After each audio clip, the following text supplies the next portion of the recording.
আসসালামু আলাইকুম, আমি এমডি নুরুল রহমান, পেশায় একজন আইটি বিসিও কনসালটেন্ট।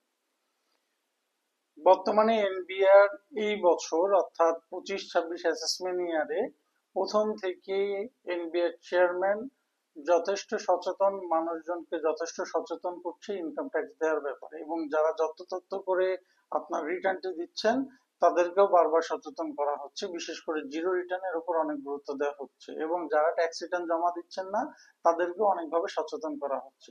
আমাদের কাছে মাঝে মধ্যেই ফোন আসে যে ভাই, আমি তো এতদিন জিরো রিটার্ন দিয়ে আসছি, আমি তো ব্যাংকে জব করি বা আমি কোনো প্রতিষ্ঠানে জব করি, আমার এইচআর থেকে টিডিএস কেটে রাখছে, আমি আমার ইনকামের এগেনস্টে টিডিএস দিয়ে আসছি, কিন্তু আমার 10 লাখ বা 20 লাখের একটা সঞ্চয়পত্র ছিল, সেটা তো আমি দেখাইনি, এখন করণীয় কি?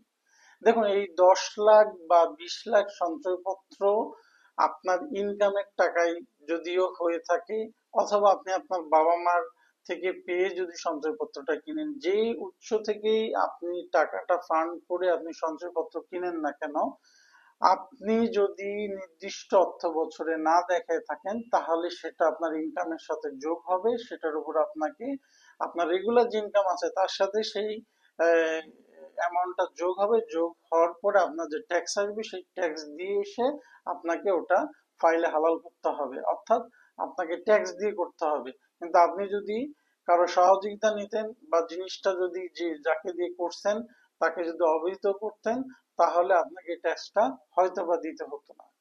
আশা করি আপনারা বুঝবেন, আপনারা ইনকাম ট্যাক্সের প্রতি সচেতন হবেন।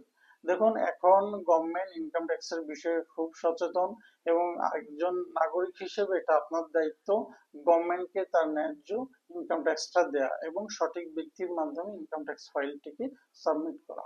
আশা করি সেই পর্যন্ত ভালো থাকবেন, সুস্থ থাকবেন। আসসালাম।